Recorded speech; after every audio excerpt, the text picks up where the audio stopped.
Hello guys, कैसे हैं आप सब। मैं आकाश कुमार सिंह स्वागत करता हूं आप सभी का आपके अपने चैनल आकाश सिंह इन्फो में। आज हम बात करने वाले हैं यूपी पुलिस कांस्टेबल की ये जो वैकेंसी आई है उसी वैकेंसी के बारे में कि ये जो वैकेंसी है इसके फॉर्म कब से फिल कर सकते हैं और डॉक्यूमेंट क्या क्या रिक्वायर्ड होंगे जब फॉर्म आप फिल करेंगे, कब का आपका डॉक्यूमेंट होना चाहिए और दूसरे स्टेट के कैंडिडेट क्या करेंगे, कौन से फॉर्म उनको रिक्वायर्ड होंगे और क्या उनके पास होना चाहिए कि फॉर्म को फिल कर सके जो फॉर्म रिजेक्ट ना हो। तो फॉर्म फिल करने से पहले इस वीडियो को देख लें और लास्ट में आपको बताऊंगा कि उम्र सीमा कैसे काउंट करें, कैसे आपकी एज लिमिट काउंट करें और एज क्या क्या रखा गया है। तो इन सारी बातों को डिटेल में समझने वाले हैं। तो चलिए शुरू करते हैं वीडियो को।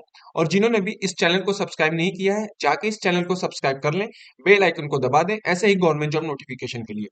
आप सभी को पता है कि जो यूपी पुलिस कांस्टेबल की ये जो वैकेंसी आई है वो आई है वैकेंसी 60,244 पोस्ट पे ये वैकेंसी आई हो।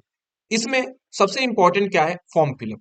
अगर आप सही से फॉर्म नहीं फिल करेंगे तो क्या होगा, रिजेक्ट हो जाएगा आपका फॉर्म। क्या क्या डॉक्यूमेंट रिक्वायर्ड होंगे फॉर्म फिलअप करने से पहले, क्योंकि आज ही से फॉर्म फिल होगा।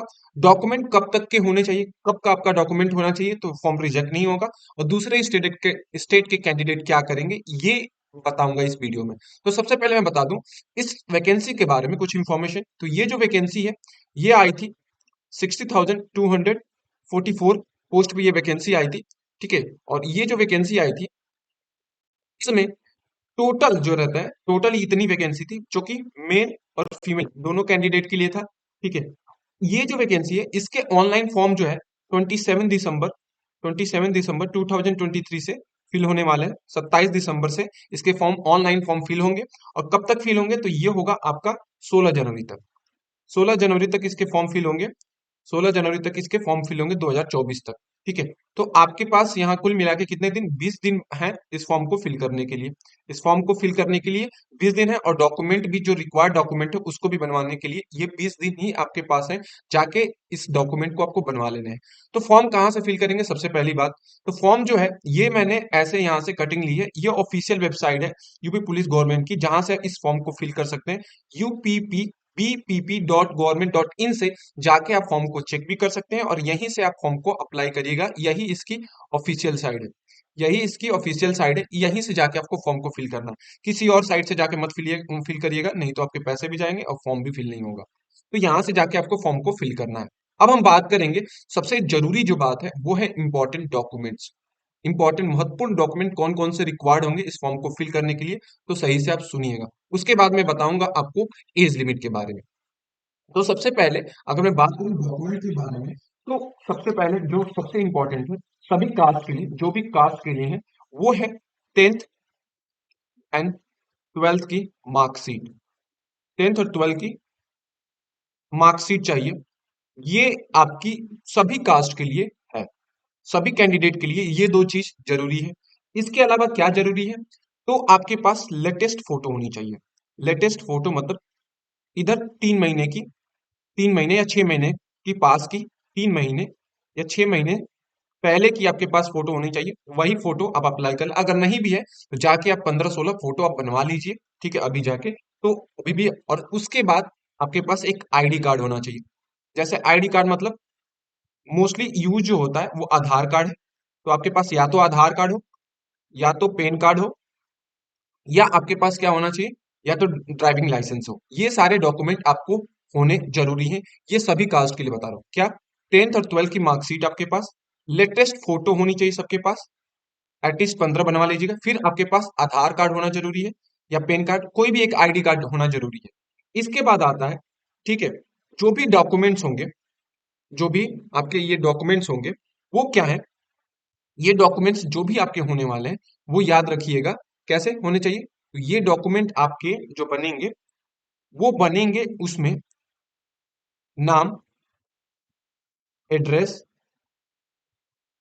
नाम, एड्रेस, डेट ऑफ बर्थ और नेम जो होना चाहिए। ये तीन चीज मोस्टली जो होने चाहिए, ये तीन चीज आपके 10th, 12th और आपका जो आधार होगा उस पे सेम होना चाहिए। 10th, 12th और आधार जो होगा उस पे आपका नाम, एड्रेस और डेट ऑफ बर्थ तीनों में सेम होना जरूरी है।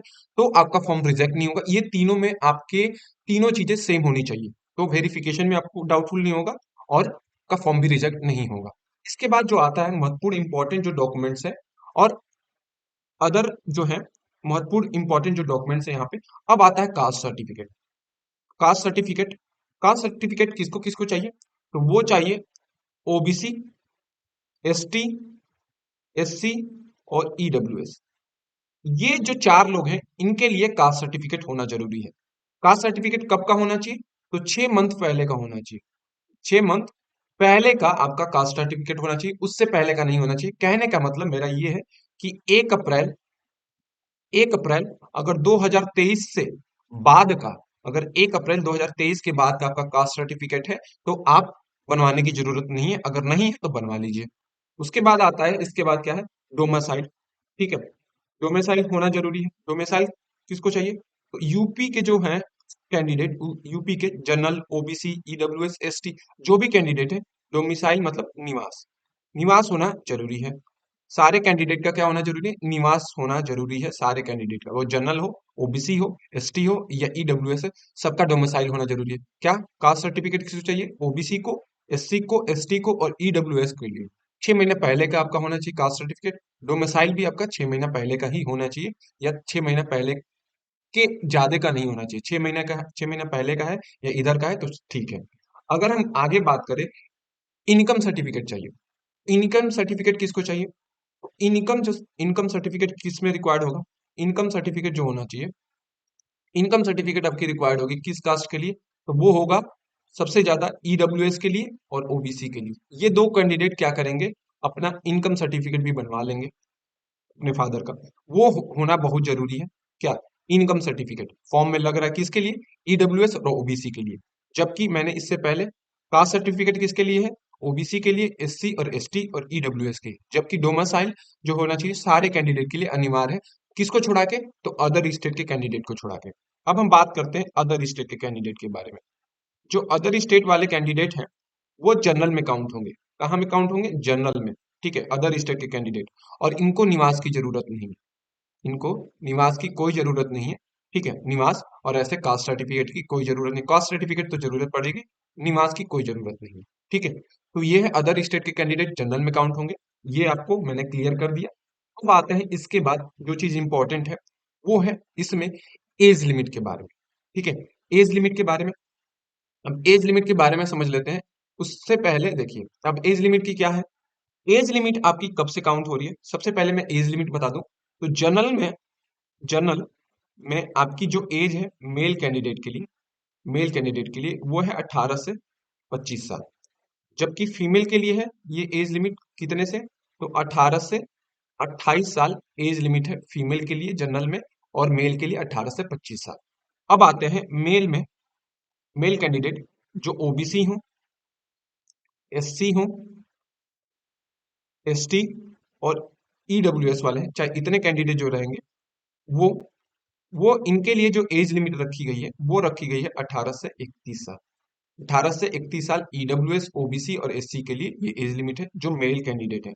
जबकि फीमेल कैंडिडेट जो है, फीमेल कैंडिडेट, फीमेल कैंडिडेट जो ओबीसी से बिलोंग करते हैं, एसटी और एससी से बिलोंग करते हैं, उनकी एज लिमिट 18 से कितनी होनी चाहिए? 18 से 34 साल होनी चाहिए। 18 से 34 साल फीमेल कैंडिडेट में, ओबीसी, एससी और एसटी। जनरल कैंडिडेट के लिए मेल में 18 से 25 साल, फीमेल में 18 से 28 साल। अब हम बात करते हैं सबसे इंपॉर्टेंट जो एज कैलकुलेशन की। कैसे एज कैलकुलेट होगा, किस डेट से? तो जो आपकी एज कैलकुलेट होने वाली है वो कैलकुलेट होगी आपकी एज कब से? तो 1 जुलाई, 1 जुलाई 2023 से, 1 जुलाई 2023 से आपकी एज काउंट होगी। एज काउंट होगी कब से?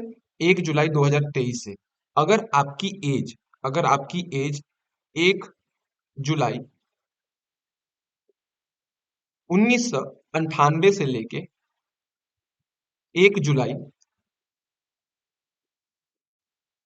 2005 के बीच में है, 2005 के बीच में है, 1 जुलाई 2005, 1 जुलाई 2005 की है, और उससे पहले कहाँ, किसके बीच होनी चाहिए आपकी एज? तो 1 जुलाई 1998 से लेके 1 जुलाई 2005 के बीच में अगर आपकी एज है तो जनरल के लिए, जनरल के लिए बता रहा हूँ, वो इस फॉर्म को फिल कर सकते हैं। जबकि ओबीसी के लिए, ओबीसी के लिए तीन, यहाँ पे ओबीसी के लिए आप ऐड कर सकते हैं यहाँ पे 3 साल, और एसटी और एससी के लिए 5 साल इसमें आप जोड़ सकते हैं। ये 5 साल किसके लिए? 5 साल एससी और एसटी के लिए जोड़ दीजिए छूट, एज रिलैक्सेशन, जबकि एससी के लिए, ओबीसी के लिए 3 साल। तो ये मैंने जो बताया एज लिमिट, ये जनरल मेन कैंडिडेट की है। 1 जुलाई 1998 से लेके 1 जुलाई 2005 के बीच में अगर आपकी एज है जनरल वालों की, और अदर स्टेट के कैंडिडेट की, अदर स्टेट के कैंडिडेट की, तो इस फॉर्म को आप फिल कर सकते हैं। यही इसकी एज लिमिट रखी गई है इस साल की, इस बार की जो वैकेंसी आई है। अगर आपको मेरा वीडियो पसंद आया तो मेरे चैनल को लाइक करें, सब्सक्राइब करें और शेयर करना ना भूलें, ऐसे ही गवर्नमेंट जॉब नोटिफिकेशन के लिए और उससे रिलेटेड इंफॉर्मेशन के लिए। Thank you.